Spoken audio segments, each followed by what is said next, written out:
Si l'équipe d'Espagne a bien remporté cette Coupe du Monde féminine, si est-il surtout les scandales qui émaillent cette victoire qui font parler. Après le président de la fédération, voilà que l'entraîneur se trouve à son tour au cœur d'un scandale après son attitude très déplacée envers son adjointe.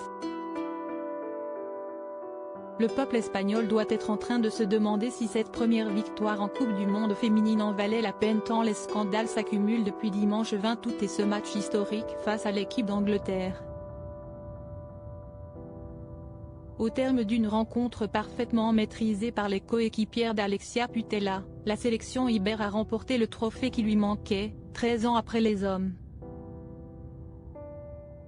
Un bonheur rapidement entaché par les accusations à l'encontre de Luis Rubial, le président de la Fédération espagnole de football. À l'image de l'ancien président français Noël Le Graët, ce dernier se retrouve au cœur d'une énorme polémique suite à son attitude envers l'une de ses joueuses, embrassée de force au moment des célébrations. Le cas de Luis Rubial est d'ailleurs ardemment discuté de l'autre côté des Pyrénées et il se pourrait bien que ses jours soient comptés à la tête de la fédération espagnole. Quelques heures après, une seconde polémique est née et elle implique un autre personnage très important, le sélectionneur espagnol, Jorge Vilda.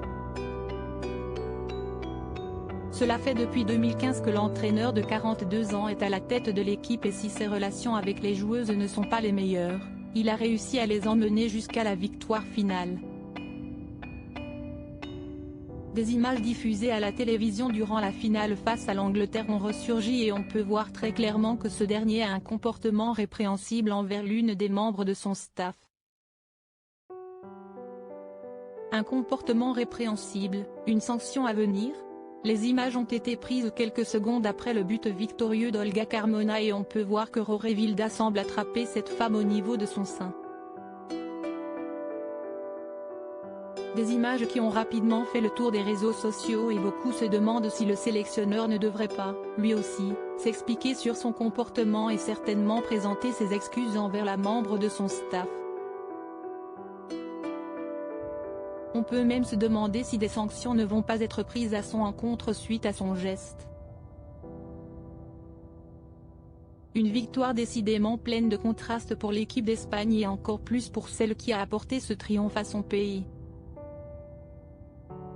Unique buteuse du match, Olga Carmona a eu la douleur d'apprendre le décès de son père, seulement quelques minutes après la fin du match.